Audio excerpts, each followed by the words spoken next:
तो फ्रेंड्स, राधे राधे, जय श्री कृष्णा। तो आज है कान्हा की छठी।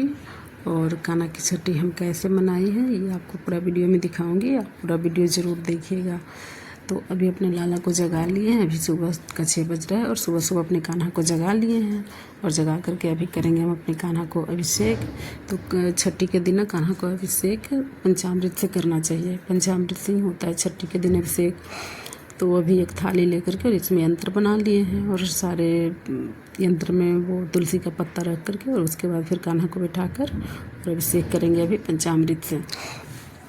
और छठी के दिन ना कान्हा का भोग कढ़ी का ज़रूर लगाना चाहिए। कान्हा को कढ़ी बहुत पसंद है। पता है आपको, जब मधुमंगल नाम का एक सखा था कान्हा का, वो कान्हा जी ने एक बार सारे अपने सखाओं से बोले थे कि सब अपने अपने घर से मेरे लिए माखन मिश्री जो भी खाना बनेगा वो लेके आएगा। कुछ भी लेके आना पर सब लेके आना।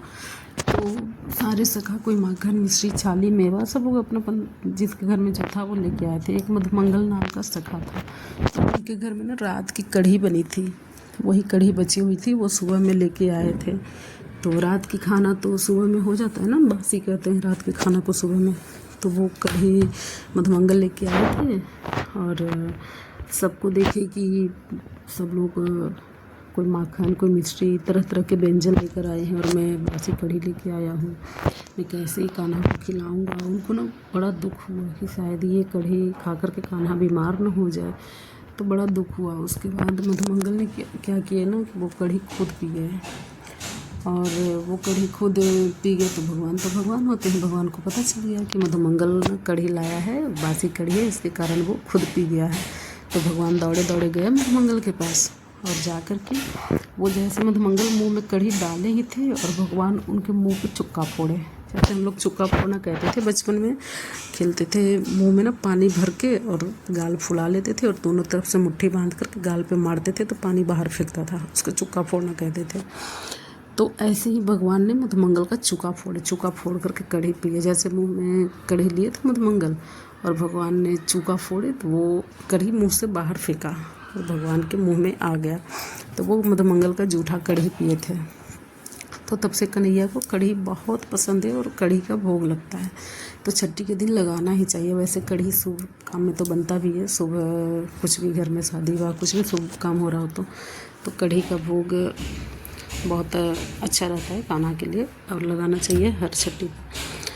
तो अपने कान्हा को अपने नहला करके तैयार कर दी। तैयार करके इनको इनके सिंहासन पे बैठा दे रही हूँ और सारे नए वस्त्र पहना करके जो भी मुकुट माला सब कुछ नया है। तो अब इनके सिंहासन पे बैठा कर अब मैं करूँगी पूजा और रोली चंदन पूजा जो भी दिया बत्ती जला करके और उसके बाद अभी मैं भोग लगाऊंगी कान्हा को। तो मैं कान्हा को श्रृंगार करके बैठा दी और अब पूजा कर रही हूँ। तो कान्हा को ना जब भी आप पूजा करें तो इनको आईना ज़रूर दिखाएं इनको श्रृंगार करने के बाद, क्योंकि इनको ना अपना श्रृंगार देखना बहुत पसंद पड़ता है। खुद बहुत खुश होते हैं श्रृंगार देख करके। कैसा श्रृंगार किए इनको दिखाना ज़रूर चाहिए। वैसे तो मैं हर दिन दिखाती हूँ पर छठी को या फिर जन्माष्टमी को तो ज़रूर दिखाना ही चाहिए। वैसे मैं हर दिन दिखाती हूँ। जब भी कान्हा को अपने तैयार करती हूँ तो इनका एक अपना सेपरेट आईना है, वो इनको दिखाती हूँ। वो पूजा वाले जगह पे ही रहता है वो आईना। तो मैं कान्हा को तैयार करके पूरा श्रृंगार पूजा सब करके अब मैं लगा रही हूँ कढ़ी का भोग। तो ये दोपहर का टाइम है। दोपहर में कान्हा को कढ़ी का भोग लगा रही हूँ। मेरे लाला अब कढ़ी का भोग प्रसाद खाएंगे। उसके बाद मैं कान्हा को करूँगी काजल। छठी का काजल तो होता ही है। मैं काजल ना कान्हा के लिए अपने घर पे बनाई हूँ। हर बार मैं घर पे ही बनाती हूँ। बाहर का कोई आर्टिफिशियल काजल नहीं लगाती अपने लाला को। तो घर पे ही काजल बनाती हूँ, घर का शुद्ध काजल लगाती हूँ।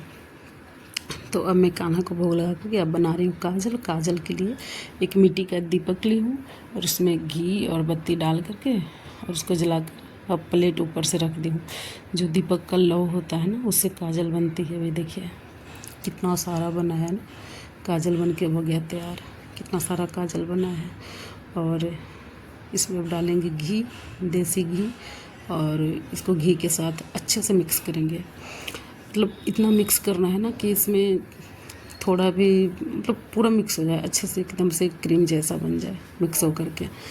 और थोड़ा सा अभी पाउडर जैसा रहना नहीं चाहिए, सूखा नहीं होना चाहिए बिल्कुल। और मतलब मात्रा में ही घी डालें, ऐसा ना कि ज़्यादा डालेंगे तो फिर वो ज़्यादा गीला हो जाएगा, तो फिर वो अच्छा नहीं, मतलब अच्छे से काजल लगेगा नहीं।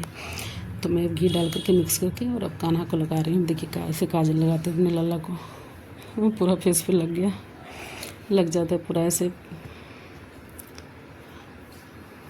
मैं कान्हा को काजल लगा रही हूँ और कान्हा का फेस तो छोटा है, मेरी उंगली मोटी पड़ जा रही है, इसके कारण पूरे आँख में लग नहीं रहा अच्छे से, तो पूरा फेस पे लग गया है मेरी कान्हा को। रियल में छट्टी जैसा काजल लगा है, बिल्कुल भर भर के लग रहा ना कैसे। फिर मैं कान्हा को काजल लगा करके और ख़ुद काजल लगाती हूँ, क्योंकि छठी के दिन ना घर में जितने लोग हैं सबको काजल लगाते हैं, सबको एक एक करके। कान्हा को काजल लगाने के बाद फिर सारे फैमिली पूरे सब लोग लगाते हैं। अब मैं खुद काजल लगा रही हूँ। मेरी काजल भी मोटी है, जितने कान्हा की उतना ही मेरी। तो मैं खुद काजल लगाई और लगा करके उसके बाद भजन कीर्तन सुनाएंगे अपने लाला को। और भजन कीर्तन करके फिर मैं एक गीत गाई हूँ, बहुत अच्छा काजल का गीत गाई हूँ। आप पूरा वीडियो को अंत तक देखिएगा, आपको बहुत अच्छा लगेगा। शायद मुझे तो अच्छा लगा, शायद आपको भी अच्छा लगे। अगर अच्छा लगे तो कमेंट करके ज़रूर बताइएगा आप लोग को वो गीत काजल का गीत कैसा लगा, और मेरे लाला कैसे लगे, काजल किए हुए कैसे दिख रहे हैं मेरे लाला, ये भी कमेंट करके ज़रूर बताइएगा। तो अब मैं शाम को पूजा कर रही हूँ। शाम को ना खीर का भोग लगाई हूँ। शाम को खीर का भी भोग लगता है कान्हा को छठी के दिन। मीठा कुछ भी लगाएं आप, या फिर पेड़ा, बर्फ़ी, कुछ भी, लड्डू। तो मैं खीर बनाई थी, मैं अक्सर खीर बनाती हूँ, तो खीर बनाई थी अपने कान्हा के लिए। तो अभी दीपक जला करके और उसके बाद खीर का भोग लगा रही हूँ। खीर का भोग लगा करके और अब मैं लाला को सुनाऊँगी भजन।